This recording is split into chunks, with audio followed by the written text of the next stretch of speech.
My name is Julian. I'm from Toledo. I'm a recovering heroin addict. My story starts a long time ago, back when I was 9 years old. I was in a car accident where 4 people died. We were hit actually by a drunk driver. That's where my life story starts.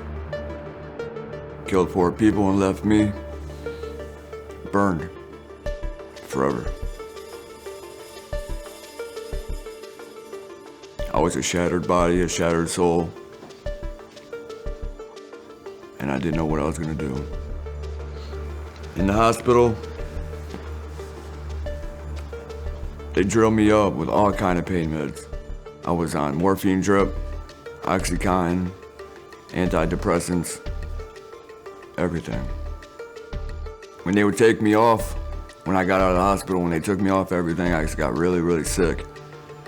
And I remember looking through the cabinets trying to find some because I heard my parents talking and that's why I was sick. So I knew if I got some, I wouldn't be sick anymore. After that, I was clean for a while because I didn't have access to them anymore. Then as I got older, I started hanging out with my friends and partying. Started doing other shit, drinking, coke, all that kind of stuff. And then when I became about 18, 19, I met this girl.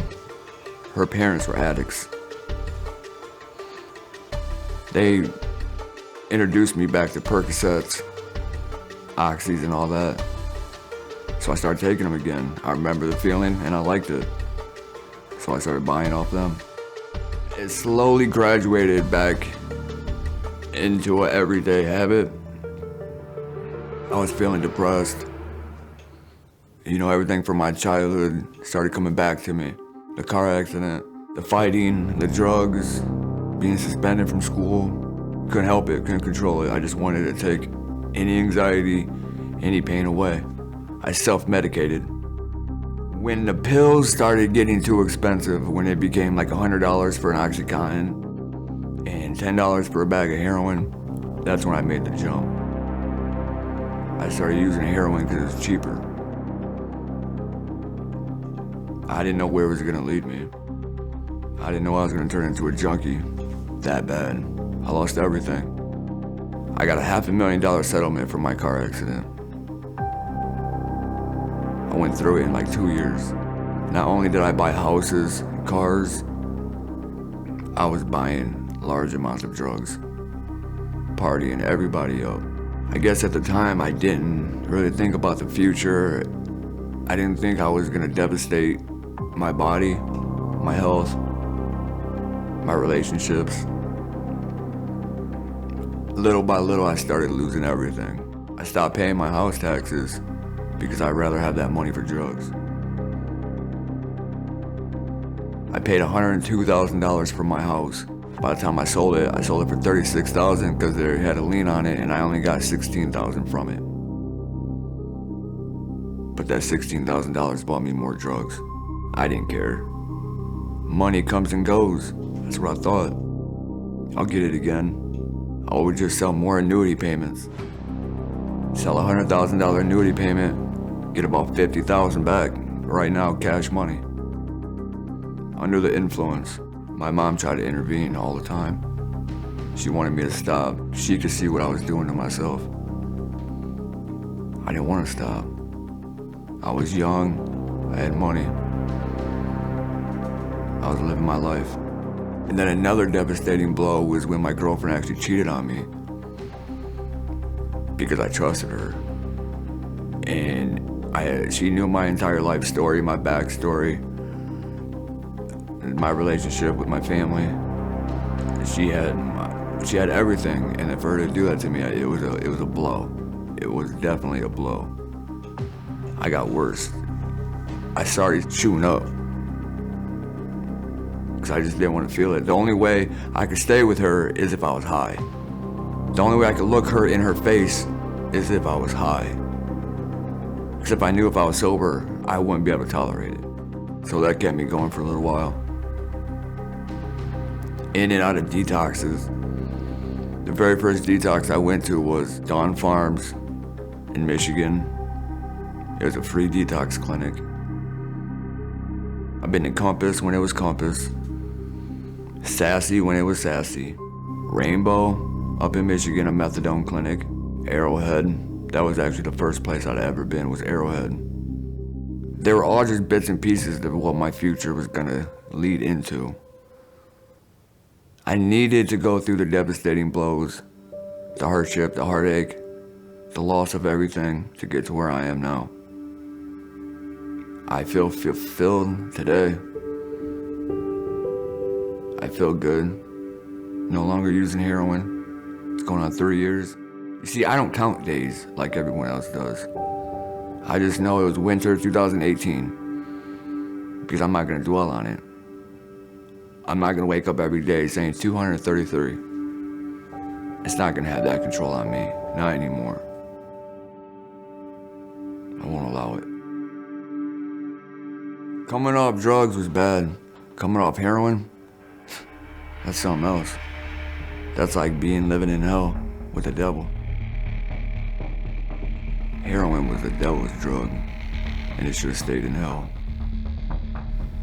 You see, I've had the flu, I've been sick, I have burns, I have broken bones, I have a brain injury, but heroin withdrawal, that'll make you want to kill yourself. The mental part of it, the physical part, shitting yourself, because it happens, shit yourself. Done that lots of times. The thoughts that race through your head about how to get some money, the mental pain you'll put yourself through, the way that the chemicals can change your brain, and the sadness and depression that it can put you in, the state of mind alone that a withdrawal from heroin can put you in, trumps any other pain I've ever felt. It's excruciating. It's excruciating. I was broke, I had no money, I was homeless, I had nothing. And in my house, the man is supposed to be a man and be on his feet. And all my friends around me were succeeding. And at one time I was the man. I lost everything, I had nothing. And everyone was still going up and I was going down. Being who I was when I was younger, when I turned 18 and had access to all that money, man, people looked up to me. I had everything. Like I said, I had the house, I had the car, I had money, I could buy whatever I wanted. And then I started going down and everyone else started going up. Everyone started getting houses, I was losing mine. I was down to like 110 pounds. I was embarrassed of who I was. I couldn't even afford a pack of cigarettes. I'd pick up cigarettes off the ground and smoke them. Butts. Every day it was stealing from my mom. Trying to manipulate a drug dealer, just front me. And then anybody could talk to you any way they wanted because you're gonna let them, because ultimately your agenda was to get $20 from them, if you could. So they'll call you a piece of shit. I know I'm a piece of shit, but please, I'm so sick. You didn't care. I didn't care. I started to care. I just didn't want to do it anymore. I had enough. I ended up at the recovery center, and I met some amazing people there.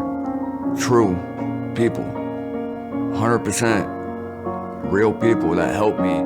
They said they didn't take my bullshit. They knew when I was lying. They knew when I was manipulating. They called me out on everything. They called me out. They said, you're lying. You're gonna go get high. I said, no, I'm not, but I knew I was. They kept me honest. I kept trying to justify using with, I can never get clean, but they said that's bullshit. You can get clean if you want it. You gotta want it. I can't do it for you. They can't do it for you. Do it for yourself. And I was tired of it. I was just sick and tired of being sick and tired. So even when I was sick, in withdrawal, I'd be sitting in their lobby, waiting to talk to my counselor, waiting to go in the group. I'd be there, instead of going to the drug dealer's house, I would go to the recovery center and sit there. I didn't have an appointment with nobody. I would just sit there in the lobby, just so I didn't go buy drugs. It is a day-by-day program. It absolutely is. And I won't be fully recovered until I'm dead. But I'm gonna keep doing me every single day. Keep doing what I gotta do. Just keep living life. What keeps me clean now is not only not wanting to use, but just not wanting to feel that low anymore. Not low anymore at all. My kids need me. I grew up without my father. I'm not gonna let them grow up without one either. I just want to be the best version of me that I can be. You know, I'm doing things now that I never thought that I would. Work full time. It was like the end of my addiction, but the start of something new.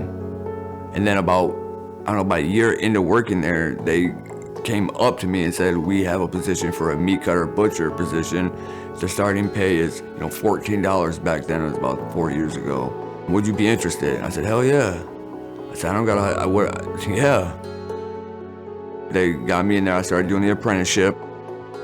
The apprenticeship was actually a year long, but I wanted to make that good money so bad that I studied. I watched YouTube videos. I was asking tons of questions, and I ended up passing my certification in like 6 months. There is a head cutter ahead of me, but because I'm so persistent, I actually kind of bumped him down to where he's under me now. We come in at the same time, and management comes to me first. I have that sense of urgency. I'll get things done faster. I'll do it right. I won't really mess up. Just dropped $2,300 on a new engine for my car. I could have never done that if I was using drugs.